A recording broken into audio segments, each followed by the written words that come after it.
cuando tiene que ver con dudas en nuestras vidas. De hecho, si tú estás batallando por un momento de dudas, si has batallado por dudas, espero que mis palabras puedan confortarte, que mis palabras puedan fortalecerte.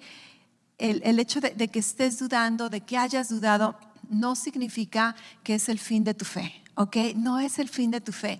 Podemos utilizar esos momentos de duda para encontrar más respuestas. Podemos utilizar esos momentos de duda para fundamentar nuestra fe, para afirmarnos mucho más en una fe firme y auténtica. Así que no te sientas como un fracasado, y de hecho vamos a tratar estos temas en un momento. Pero algo rápidamente, obviamente, esta ocasión sí voy a hacer un resumen muy rápido porque tengo mucho que compartir. Rápidamente, lo que vimos la semana pasada, vimos acerca de causas que generan fe en nuestras vidas. Y si no escuchaste eso, tenemos nuestro mensaje en los archivos de YouTube, en podcast, en iglesialovelife.org. Puedes escucharlos. Vimos causas que generan dudas, vimos tipos de dudas, vimos tipos de personas, cómo responden a las dudas. Y vimos también uno de los mitos. Vamos a ver en este día 3 mitos acerca de la duda, y vamos a ver qué tan veraces son estas cosas que muchas veces creemos. Pero si tú estás pasando por un momento de duda, si has batallado la duda, quiero afirmarte, quiero confortarte, pero también quiero equiparte. Quiero equiparte para que no te sientas, como te decía, como un fracasado. Y algo que yo he aprendido en mi propia vida, algo que me gustaría que tú supieras, es de que saber que estás dudando es importante. Es importante. ¿Qué estoy dudando? Pero yo considero algo mucho más importante que la propia duda es la causa de tu duda. Y si tú estás dudando ahorita, si has dudado, yo te sugiero que hagas un análisis retrospectivo, que seas bien honesto contigo y identifica la causa de la duda. ¿Por qué estoy dudando? ¿Estoy dudando simplemente porque quiero conocer más respuestas? ¿Estoy dudando porque necesito confort, necesito consolación? ¿Cuál es la causa de mi duda? ¿Estoy dudando porque los principios de Dios o las verdades de Dios me ponen incómodo en el estilo de vida que yo quiero vivir, en las cosas que yo quiero lograr? Seamos honestos, y más que qué es lo que estás dudando, identifica por qué estás dudando, cuál es la causa de esa duda. Y dependiendo cuál es la causa de tu duda, entonces vas a poder encontrar ayuda más directa, más difícil, en lugar de andar buscando respuestas por todos lados, que como lo mencionamos la vez anterior. Si tu duda es simplemente intelectual, si tú solamente necesitas hechos, entonces lo que necesitas es agarrarte un libro, hacer un poquito de tarea, ¿verdad? Investigar, aprender, y vas a estar bien satisfecho. Pero si lo que tú necesitas acerca de tu duda es consuelo, es conforte, entonces por ejemplo, pastora, estoy dudando la existencia de Dios. Ok, ¿sabes qué puedo hacer?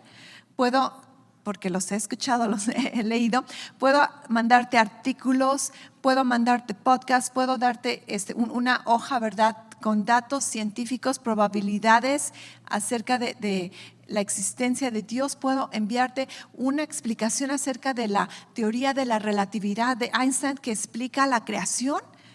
Pero si tú estás buscando la presencia de Dios, y tu duda acerca de la existencia de Dios no es acerca de hechos, sino porque no sientes a Dios presente en un momento de dificultad, entonces todos estos datos que yo te doy de nada te van a servir, ¿ok? Entonces, para no andar buscando respuestas por todos lados en Google, ¿verdad? Primero que nada, checa cuál es la causa de mi duda. ¿Es intelectual? ¿Es emocional? ¿Tiene que ver con mi voluntad? Y entonces empezamos por allí y empezamos a hacer un estudio y continuamos con la lección de hoy. Ok, así que la semana pasada checamos que hay algunos mitos que hemos creído acerca de la duda, y solamente lo voy a mencionar, no nos vamos a meter mucho. El número uno o el primer mito que vimos es de que muchas veces pensamos o se nos enseña o asumimos que la duda es lo mismo que la incredulidad, y que la duda es lo opuesto a la fe. Y eso vimos que es un mito porque la duda no es lo mismo a la incredulidad, y la duda no es lo opuesto a la fe. Tú puedes tener fe y al mismo tiempo estar dudando en algunas áreas. Entonces, tu duda no cancela la fe. Y vimos el ejemplo de la historia de Abraham, cómo Abraham es conocido como el padre de nuestra fe, cómo Abraham fue llamado amigo de Dios. Sin embargo, vemos cuántas ocasiones Abraham dudó, y en ningún momento la Biblia menciona a Abraham como un incrédulo, ¿ok? Y obviamente, si necesitas más profundo de esto, puedes checar la semana pasada. El mito número 2 que vamos a estudiar el día de hoy es de que muchas veces, esto es lo que asumimos o lo que pensamos que la gente asume, de que si tienes duda, no hables de ella, no digas nada acerca de tu duda, quédate callado con la duda, porque si mencionas que estás dudando, entonces pareciera que vas a tener problemas, o la gente te va a juzgar como no tan espiritual, o como si tuvieras un defecto en tu carácter, como que tomamos el que estoy dudando y me afecta mi identidad personalmente. Si tengo una duda, mejor no digo nada, mejor me callo, porque ¿qué van a pensar de mí? Van a decir que no soy tan espiritual, o que no soy tan íntegro, o que no amo a Dios. Entonces, o muchas veces hasta que estás en pecado.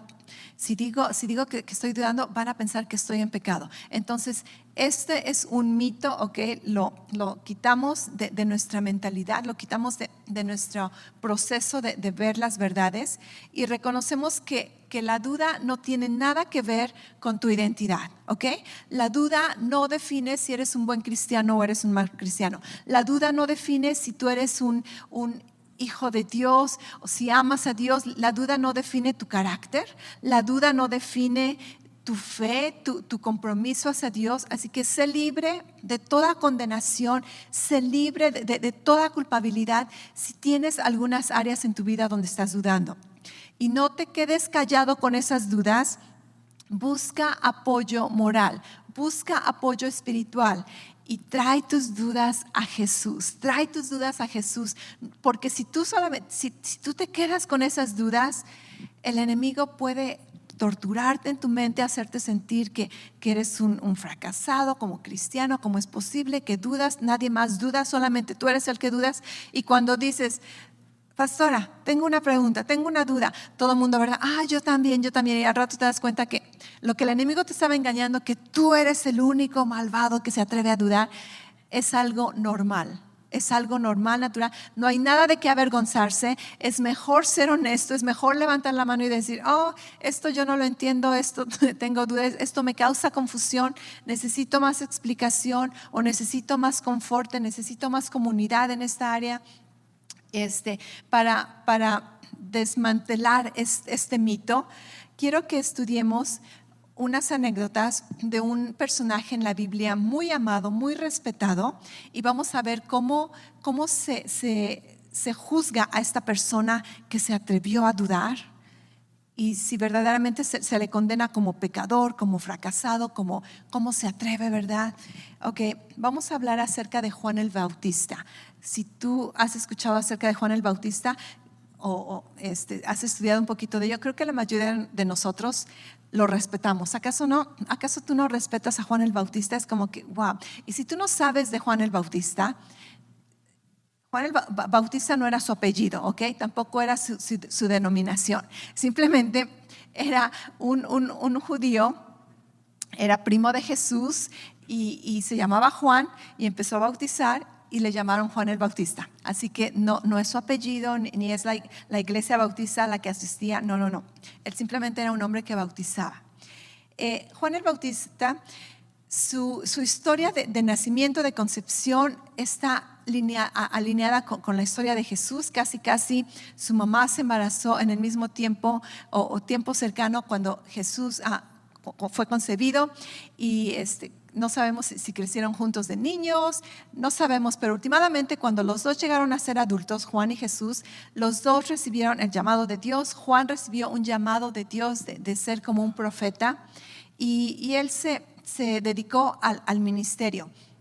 En el capítulo 3 de Mateo nos menciona el bautismo de Jesús y en esta ocasión nos dice que Juan estaba bautizando y Jesús vino y le dijo, quiero que me bautices, y Juan le dijo, no, tú necesitas bautizarme, y Jesús le dijo, ándale, tenemos que acatarnos a las escrituras, ¿verdad? Y dijo, ok, te voy a bautizar, pero conste que yo no quería bautizarte, ¿verdad? Y lo bautiza, y la Biblia dice que al bautizarlo se escuchó una voz del cielo que dijo, este es mi Hijo amado en quien tengo mi complacencia. Y la presencia de Dios fue manifestada como una paloma. No sé realmente qué tan simbolismo, qué tan literal fue esto.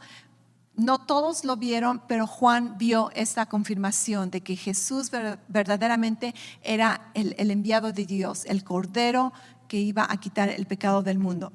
En Juan capítulo 1, del versículo 23 al 24, se nos menciona otra vez. De hecho, vamos a ver algunos versículos de este evangelio. Juan 1. Y en el versículo 23, de hecho un poquito antes, algunos fariseos, algunos escribas vienen con Juan y le dicen, ¿tú eres el Mesías? Y él dice, no, yo no soy el Mesías. Entonces, ¿eres Elías? Y dice, no, yo no soy Elías. Y le dicen, entonces, ¿quién eres? ¿Quién dices tú que eres? Porque nos mandaron a preguntarte, dinos quién eres. Y Juan dice, yo soy la voz que clama en el desierto. Y esa era una profecía que él estaba cumpliendo. Versículo 23 dice, yo soy la voz que grita en el desierto, enderecen el camino del Señor, respondió Juan, con las palabras del profeta Isaías. Versículo 27 dice, versículo 26, yo bautizo con agua, pero entre ustedes hay alguien a quien no conocen y que viene después de mí, el cual yo no soy digno ni siquiera de desatarle la correa de sus sandalias. Versículo 29, al día siguiente Juan vio a Jesús que se acercaba a él y dijo, aquí tienen al Cordero de Dios que quita el pecado del mundo. En otras palabras, este es el que yo les decía, no soy yo, es Jesús. Versículo 32, Juan declaró, ¿quién dijo esto? Juan, ¿verdad? Ok, pon atención, dice, Juan declaró, vi al Espíritu descender del cielo como una paloma y permanecer sobre él. Yo mismo no lo conocía, pero el que me envió a bautizar con agua me dijo, aquel sobre quien veas el Espíritu descender y permanecer es el que bautiza con el Espíritu Santo. Juan está diciendo esto, dice, yo lo he visto y por eso testifico de que este es el Hijo de Dios. Okay, bien convincente, ¿acaso no? Juan dice, Dios me dijo que estas señales iban a suceder y me dijo que cuando yo viera yo iba a saber lo que estaba pasando. Y dice, ¿verdad? Bien valiente, dice, y ahora yo he visto y testifico lo que pasó, ¿ok? Bien seguro Juan. Pero ¿qué sucede después? Desafortunadamente, en el capítulo 11, se nos dice que Juan fue arrestado, estaba en la cárcel. Sí es el capítulo 11, sí. Pero este es Mateo 11, perdón. Mateo 11, se nos dice que Juan desafortunadamente fue arrestado injustamente, sabe que su sentencia es de muerte y obviamente como cualquier humano, Juan empieza a dudar.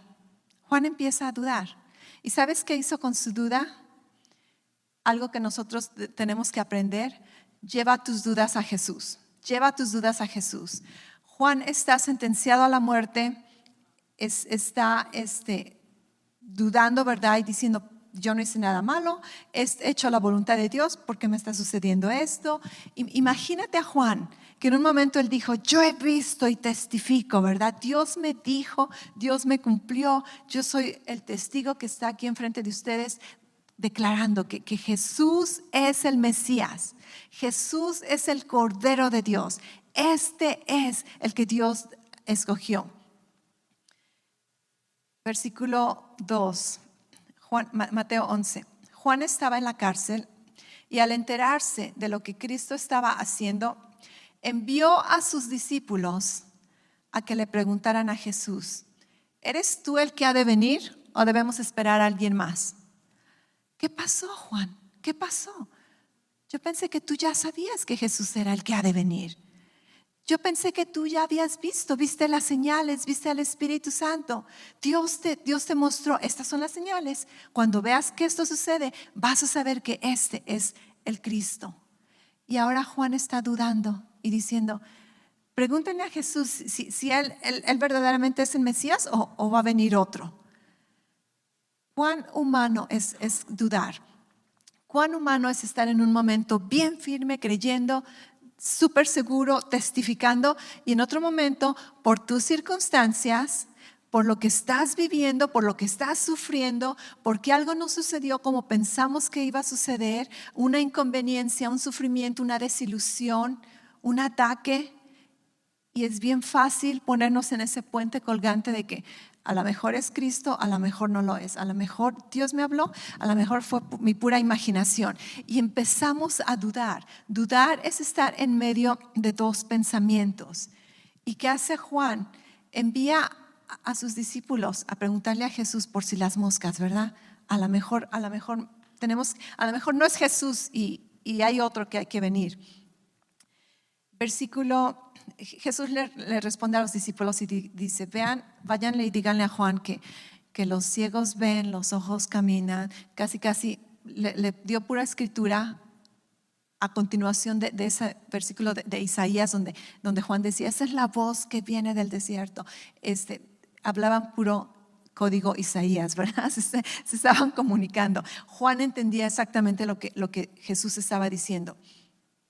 Y los discípulos de Juan se van.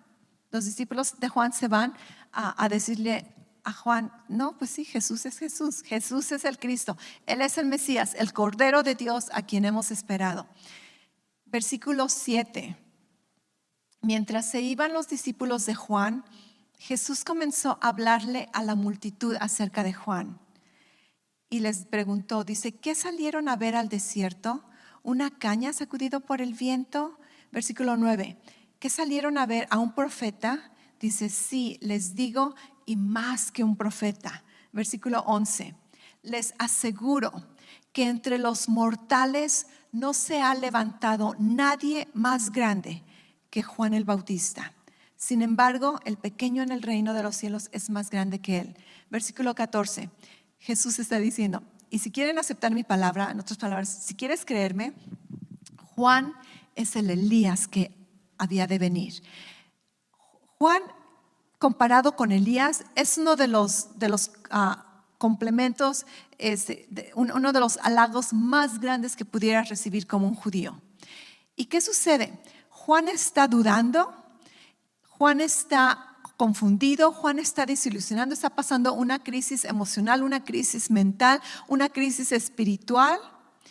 Y lo que nosotros asumimos muchas veces, un mito es: eres pecador, qué vergüenza, no lo digas, quédate con tu duda porque no vas a verte como espiritual, o estás pecando, Dios está enojado contigo. Pero ¿qué vemos que Jesús hace? Jesús mira que Juan está dudando y no lo condena, al contrario, Jesús halaga a Juan y dice: no hay otro profeta como Juan el Bautista, porque Dios sabe que tu duda no altera tu identidad. Dios sabe que tu duda no tiene nada que ver con tu fe en Él. Dios sabe que tu duda es temporal. Dios sabe que tu duda está basada en las circunstancias que estás sufriendo, en tus sentidos naturales. Y Dios sabía que Juan probablemente solamente está haciendo un berrinche, que se lo merece, ¿verdad? Tiene todo el derecho de hacer un berrinche. No sabemos, pero lo que sí sabemos es que Jesús en ningún momento condena a Juan. Al contrario, habla de él como nunca ha hablado de otra persona. Lo levanta, lo halaga. Dice: él es como el Elías. No hay otro profeta más grande en todos los profetas de la historia, como Juan el Bautista. Imagínate tu Señor cuando estás dudando, cuando estás fracasado, y Jesús, ¿verdad?, intercediendo por ti, diciendo: Padre, mira a fulano de tal, cuánto ha creído, cuánto ha persistido en la fe, y cómo su corazón no se ha comprometido, y cómo permanece, aún con sus dudas, aquí está en la iglesia, y sigue sirviendo, y no se ha ofendido.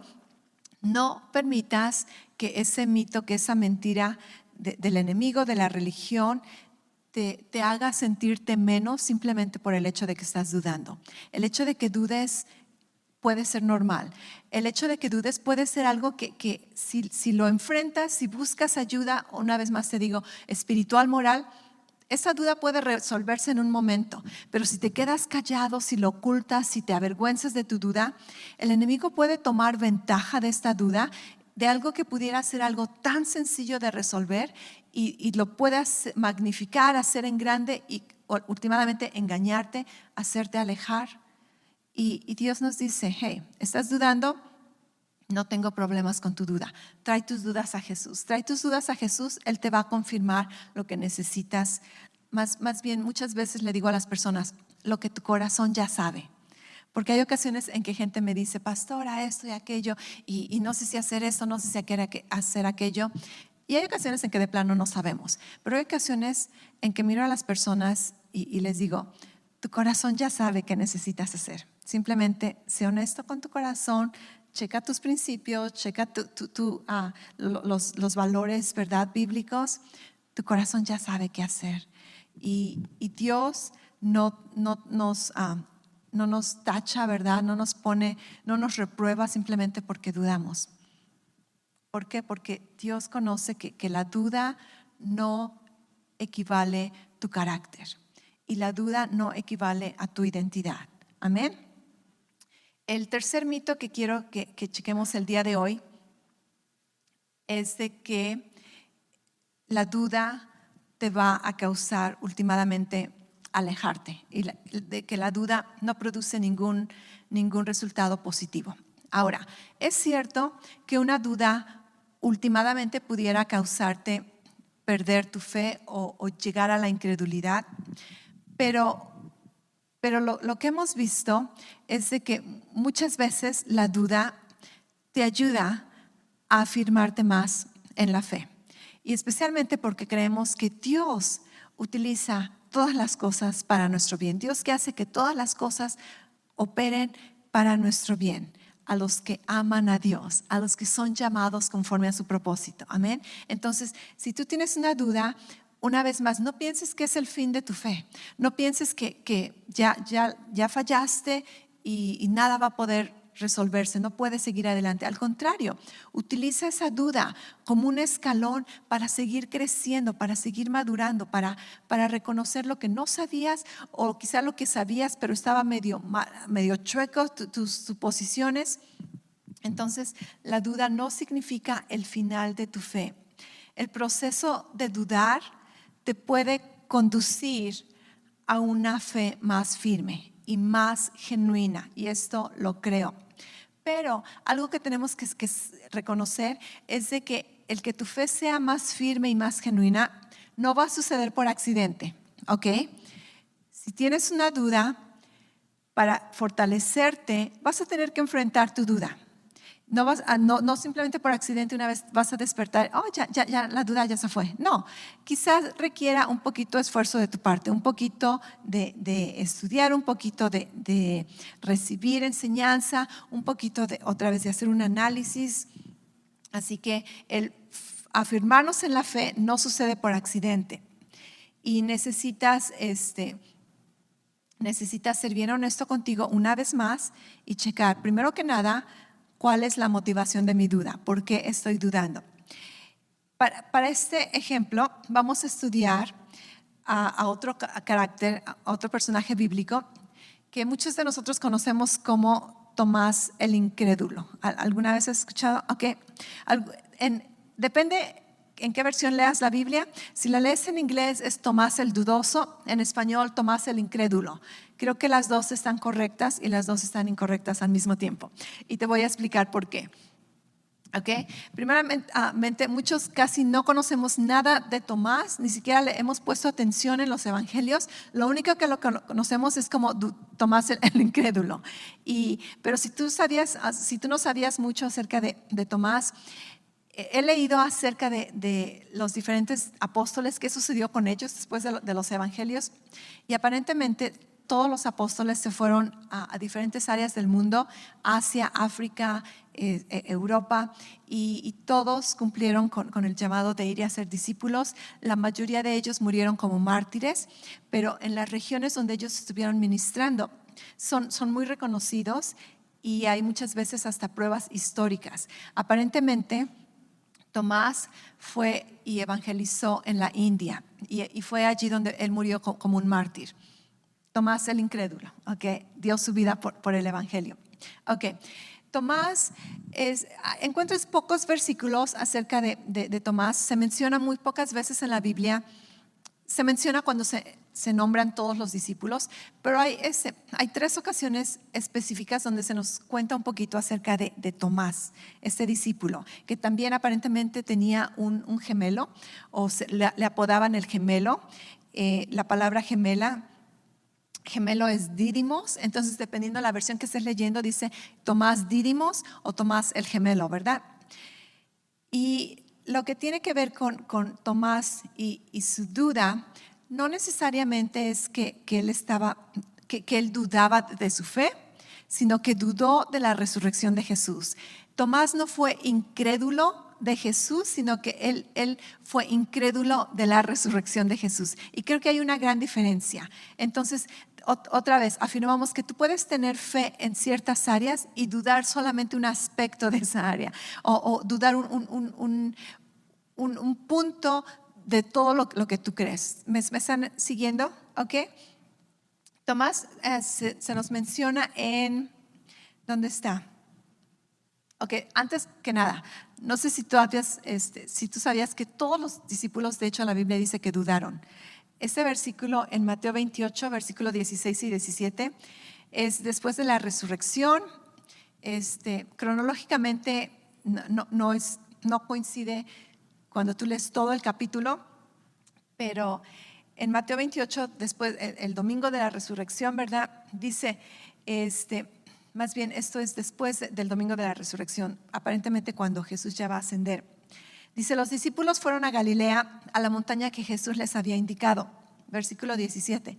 Cuando lo vieron, lo adoraron, pero algunos dudaban.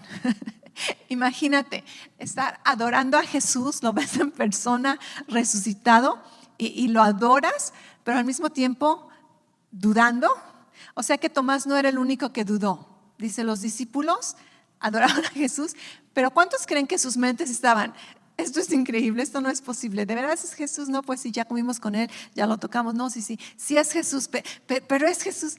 Ok, entonces, si los discípulos, viendo a Jesús resucitado, pudieron adorarlo y dudar, bienvenido al club, ok, bienvenido a la familia. Para eso no estamos promoviendo la duda, pero simplemente queremos ser bien honestos y decir, a nadie estamos apantallando y no vamos a aparentar que no dudamos. Dudar es parte de nuestra vida, es razonar. Y entonces, mientras sepamos qué hacer con esa duda, vamos a estar bien, ¿ok? Tomás no fue un escéptico. Si te acuerdas, estudiamos la semana anterior qué es un escéptico. Un escéptico es aquella persona que ya hizo la decisión de no creer, que no importa lo que le digas, esta persona dice, jamás vamos a encontrar la verdad, todo tenemos que dudarlo porque la verdad no existe. Y después dices, pero entonces eso que acabas de decir no es verdad porque la verdad no existe. Pero en fin, entonces Tomás no era un escéptico, simplemente en el aspecto de la resurrección, él dijo, esto no lo puedo creer, no lo puedo creer. En Juan 11, versículo del 5 al 16, se menciona a Tomás como una persona muy valiente, dispuesta a morir por Jesús. Jesús se entera de que Lázaro está enfermo y les dice a sus discípulos, vamos a regresar a ver a Lázaro, y los discípulos le dicen, no, porque si regresamos te van a matar. La última vez que salimos de ese lugar ya te querían matar y si regresamos te van a matar. Y Tomás, ¿verdad? Bien valiente, dice, versículo 16, dice, entonces Tomás, apodado el gemelo, dijo a los discípulos, pues vayamos también nosotros para morir con él. En otras palabras, si Jesús va a morir, pues vamos a morir con él. Esto no me suena a mí como un dudoso, al contrario, como alguien valiente que está dispuesto aún a dar su vida por su Señor, por su Maestro, por su Cristo. Entonces vemos que Tomás era valiente y su compromiso hacia Jesús era firme y verdadero, al punto de aún dar su vida por él. En Juan 14, versículo del 4 al 6, cuando Jesús tiene la última cena con los discípulos, acuérdate, ponen la mesa y todos se sientan del mismo lado.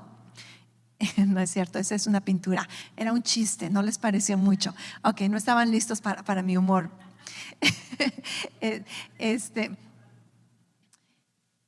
¿Has escuchado ese chiste, no?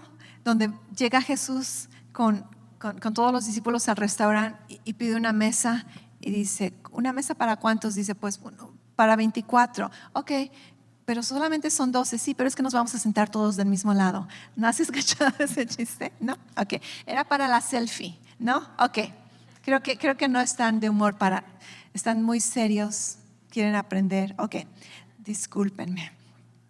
En Juan 14, Jesús tuvo la última cena con sus discípulos y los está confortando, les está dando las últimas instrucciones. Les dice, ok, dice, yo me voy a ir y mi Padre tiene moradas para ustedes. Por cierto, nuestras casas en el cielo son ¿de qué color? Moradas. Ok, no es cierto, es otro chiste. Ok.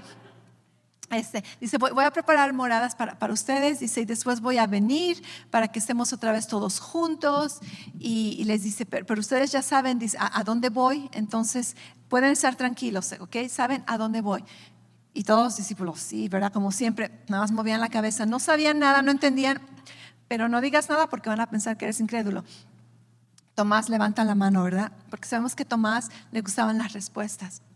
Y Juan 14, versículo 4. Ustedes ya conocen el camino para ir a donde yo voy. Dijo entonces Tomás, Señor, disculpa, dice, no sabemos a dónde vas. Así que, ¿cómo podemos conocer el camino para seguirte? Jesús dice, ¿cómo puedo saber el camino? Porque quiero seguirte. Aquí no vemos a un Tomás dudoso, un Tomás que dice, mejor ya me aparto. No, dice, yo quiero saber el camino porque quiero seguirte. Voy a seguirte, necesito saber el camino. Y Jesús le responde, yo soy el camino, la verdad y la vida.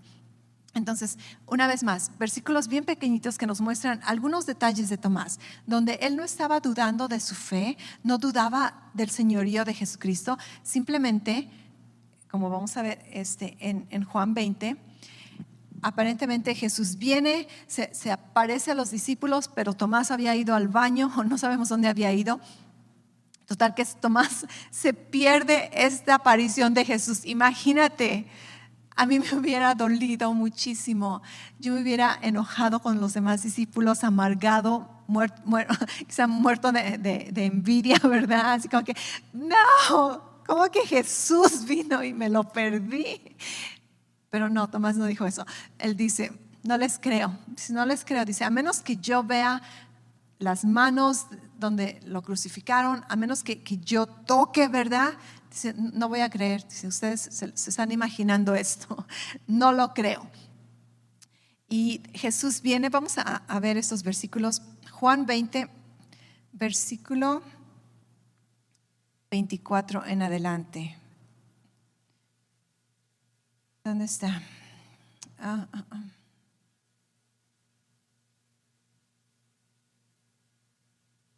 Juan 20, ok. Dice,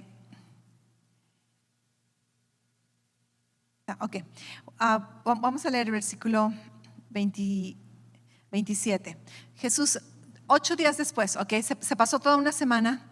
Dice, 8 días después, Jesús se les vuelve a aparecer a los discípulos. Afortunadamente Tomás estaba allí. ¡Yeah! El equipo de Tomás, bravo.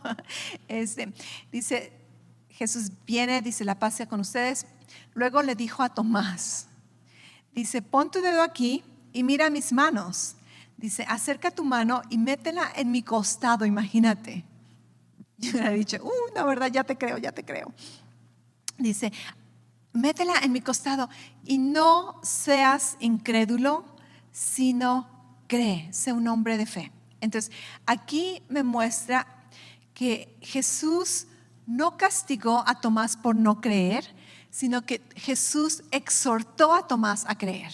Le dijo, no seas incrédulo.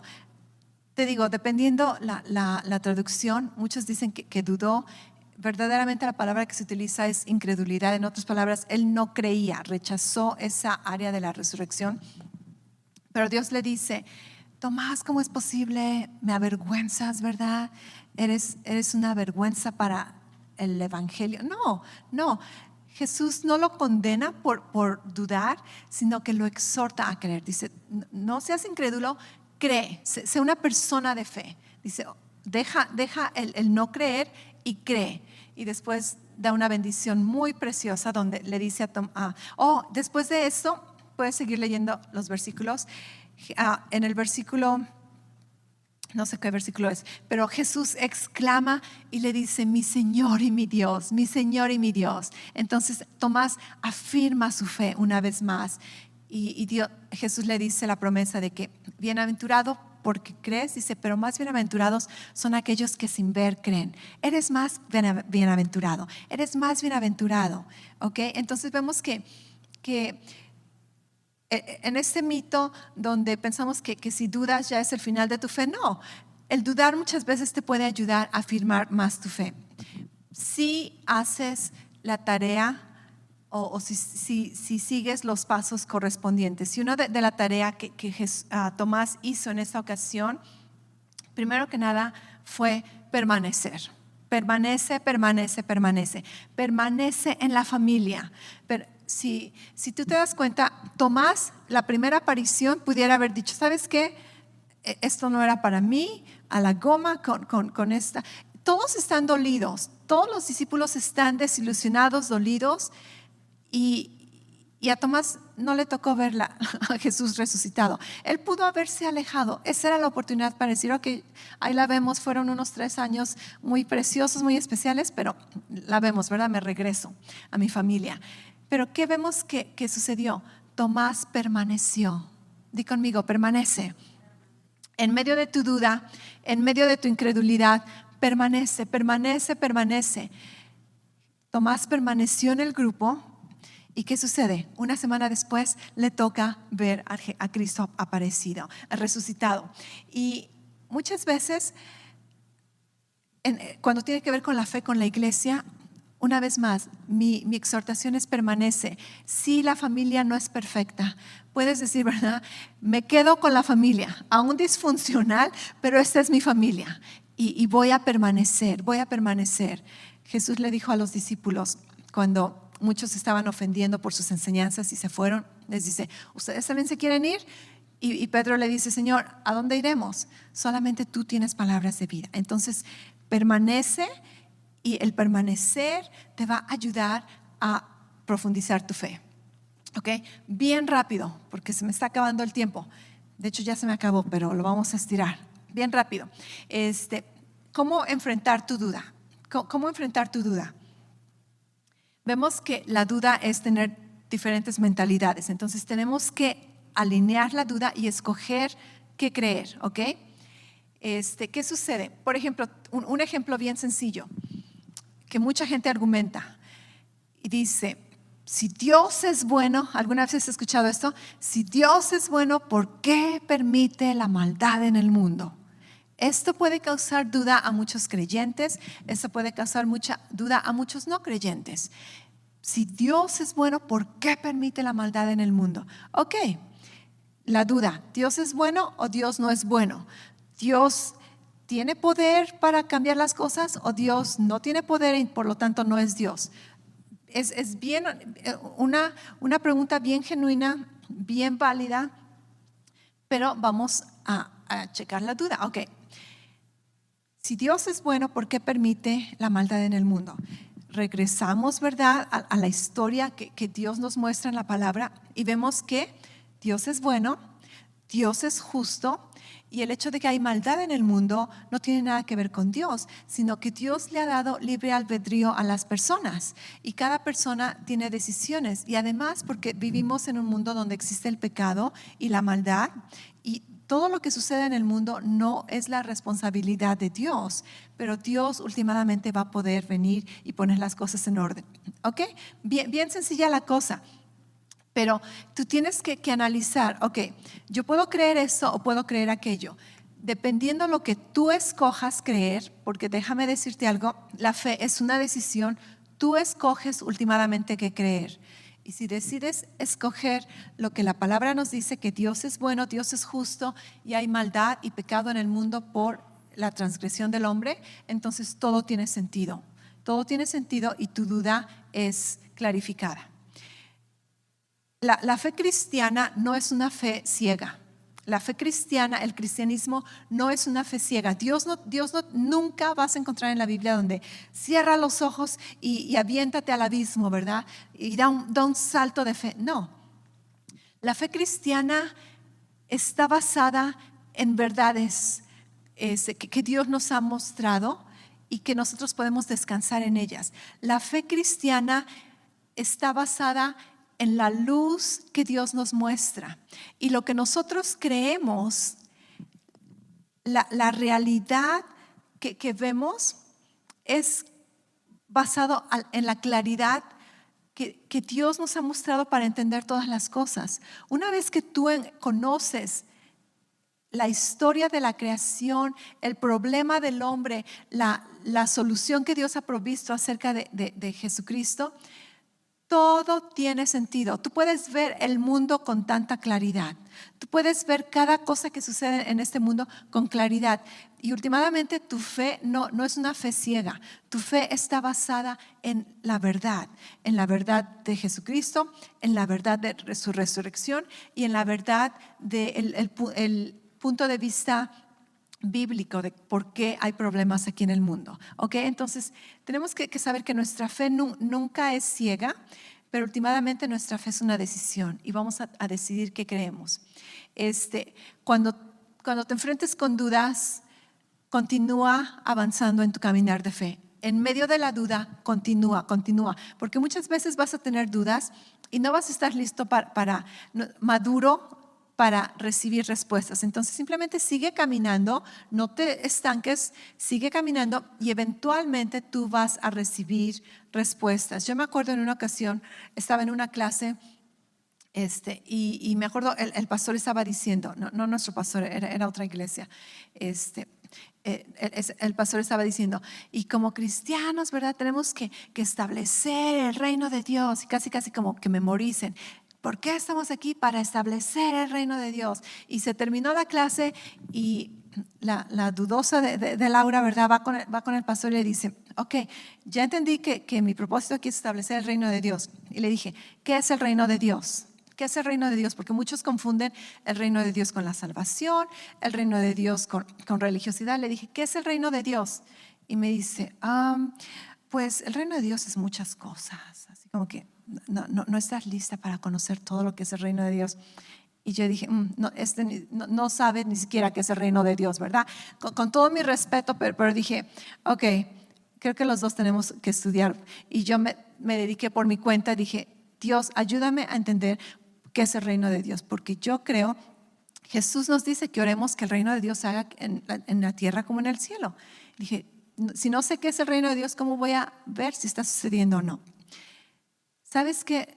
Pasaron años después, como unos 5 años después, que no se me había olvidado, pero simplemente lo puse en la cajuela, ¿verdad? Y dije que voy a seguir manejando en mi fe, creciendo, y últimamente un día de estos voy a entender qué es el reino de Dios. Años después, me acuerdo estar en una predicación aquí en Estados Unidos y un predicador dice, ¿quieren saber qué es el reino de Dios? Pum, ¿verdad? Versículos, Dios es el rey, hay un reino, esos son los, cómo funciona un reino, esos son los principios, el versículo. Oh, gracias Dios. Pero requirió paciencia. Pero si hubiera sido una tontería que porque no entendí esa respuesta en ese momento, abandonar a la fe. No, simplemente continúa, prosigue en el caminar, pon tus dudas muchas veces en la cajuela y después, cuando es el tiempo, Dios te va a permitir conocerlo. Hay cosas que quizá jamás entendamos. Oh, well. Perdón, ¿verdad? ¿Y qué? Le seguimos, ¿ok? Codea al vecino, dile, síguele. Ok, bien rápido. Digo bien rápido y ni siquiera hablo bien rápido, pero por fe. ¿Estás dudando de mi rapidez? Ok. Checa si tus dudas son verídicas. Algo también que tenemos que hacer, checa si tus dudas son verídicas. He escuchado personas que dicen, yo me voy a alejar del cristianismo porque ¿cómo es posible que Dios mande a personas al infierno por no orar y leer la Biblia? Oh, ok. En ningún momento Dios dice que te vas a ir al infierno por no orar y leer la Biblia. Pero obviamente si estás dudando eso, es real, es una duda y qué bueno que estás cuestionando eso, ¿verdad? Pero esa duda ni siquiera es verídica, ¿ok? Entonces lo que estás dudando para empezar no es verdad. Así que checa si tus dudas son verídicas, porque quizás estás dudando algo que solamente estás perdiendo el tiempo, ni siquiera debiste haber pensado en eso. Ok. Recuerda las dudas antiguas que ya han sido resueltas. Seguramente tú tienes experiencias donde dudaste alguna cosa y después Dios te lo reveló o aprendiste y dices, ok. Recuerda, eso te va a ayudar a ser paciente y a confiar en Dios de que, ok, Dios me va a ayudar a responder estas dudas que tengo en mi corazón. Separa problemas o experiencias en la iglesia, en el cristianismo, con tus dudas. Esto tiene que ver si tus dudas son un poquito emocionales o con tu voluntad. Tengo esta duda, pero quizás no necesariamente es una duda que tengas, quizás solamente es una ofensa que tienes o un poquito de amargura. Entonces, si eres bien honesto, separa la verdadera duda con la experiencia y te vas a dar cuenta que a lo mejor no era la duda el problema, sino la condición de tu corazón. Comprométete en hacer la tarea para resolver tus dudas, porque te digo, si son dudas intelectuales, yo te puedo dar muchísima información, pero hay mucha gente que no quiere leer, no quiere estudiar, no quiere escuchar. Pero es bien fácil dudar y repetir la duda que todo el mundo está diciendo, pero no quieres hacer nada para aprender. Así que si eres honesto, genuino, vas a hacer la tarea que requiere aniquilar esa duda. Y identifica la alternativa. Ok, decido ya no creer en el cristianismo. Ok, ¿qué vas a creer ahora? Decido no creer en el cristianismo porque no sé si Dios existe. Entonces, ok, ¿cuál es la alternativa? ¿Estás dispuesto a creer la alternativa? La alternativa es no creer que Dios existe. Convertirte en un ateo, en un secularista. Solamente lo natural existe. ¿Sabías que aún en esa creencia hay dudas? Mucha gente piensa que es que hay muchas dudas. Los ateos también tienen dudas, los secularistas, los naturistas, los de la nueva era, también tienen dudas. Si tú piensas que vas a cambiar tu creencia simplemente para no tener dudas, vas a seguir teniendo dudas. Y además, ok, ¿sabías que se requiere más fe en creer que no existe Dios de que existe? Muchas veces la gente dice, compruébame que Dios existe. Pues voltéaselo, compruébame que no existe. Los ateos no han podido comprobar que Dios no existe, pero quieren que nosotros como cristianos comprobemos todo. No, tú no tienes nada que comprobar. Que te comprueben que no existe y entonces tú les das la comprobación. Pero cuando dudamos, ya no voy a creer. Ok, escoge la alternativa. ¿Estás dispuesto a escoger la alternativa? Y ahí te das cuenta de que mejor no, ¿verdad? Mejor me quedo con la verdad, porque Jesús es la verdad. Y últimamente, como te decía, la fe es una decisión. Yo te puedo dar un regalo, vamos a pretender, no te voy a dar mi iPad, pero pretendemos, este es un regalo. Yo te puedo dar un regalo, supongamos que no te conozco y te digo, ¿sabes qué? Quiero darte este regalo simplemente porque me nació con amor genuino darte este regalo. Tú puedes decir, ¿y esta qué quiere, verdad? ¿Me va a cobrar al rato o está tratando de ganarme? Dudas. Tú puedes creer, estás en ese puente colgante, tú puedes creer, wow, qué generosa, qué buena persona. ¿De veras quiere bendecirme? Qué padre, porque he querido un iPad. O puedes decir, bueno, ¿y esta qué quiere, verdad? ¿Y cuánto me va a costar? Y al rato, ¿en qué me voy a comprometer? Dudas. Pero últimamente tú escoges qué vas a creer. Y muchas veces con la duda vas a recibir respuestas. Pero hay ocasiones donde tienes que últimamente abandonar la duda y decir, ¿sabes qué? Basta con dudar, decido creer. Y tú puedes decir, ¿sabes qué? Decido creer que esa persona quiere darme un iPad porque sí. Ok, gracias, la recibo. Decides creer. O puedes decir, no, gracias, no te conozco y, verdad, deja de molestarme. Y irte, es tu decisión. ¿Sabías que eso es el cristianismo? Dios hizo un acto, el mayor acto de amor que puede darse es sacrificarse a sí mismo. Y Jesús vino a sacrificar su vida por ti. Y tú puedes decir, ¿recibo su amor, recibo su sacrificio o no lo recibo? Tú tienes todo el derecho de dudar el por qué, el cómo, el cuándo, el dónde. Tú puedes dudarlo, pero últimamente, ¿qué haces con la duda? Tú decides creer o no creer. Tú decides recibir el sacrificio de Dios, de Jesús, a tu favor por amor a ti, o tú decides rechazarlo. La fe cristiana no se basa en todo lo que hay en la Biblia, ¿ok? La Biblia fundamenta la fe cristiana, pero la fe cristiana se basa en la persona de Jesucristo, en su obra en la cruz y en su resurrección. Todo lo demás en la Biblia que te confunde, que me confunde, que a veces no entendemos, eso es secundario. Nuestra fe está fundada en la obra que Jesús hizo por nosotros, por amor a nosotros. Y lo único que tenemos que hacer es o recibirlo o rechazarlo. Y una vez que lo recibimos, bienvenido a la familia. Y quizá en tu caminar vamos a encontrar muchas dudas. Ok, qué bueno, tenemos toda una vida para batallar con ellas. Pero si lo rechazas, no pienses que vas a vivir fuera de dudas. Al contrario, vas a tener más dudas, pero sin consuelo y sin la presencia de Dios y sin una comunidad en la que puedes crecer. Así que si vas a escoger, yo como cuata te aconsejo, escoge la fe, escoge a Jesús y que Él nos ayude a resolver nuestras dudas. Amén.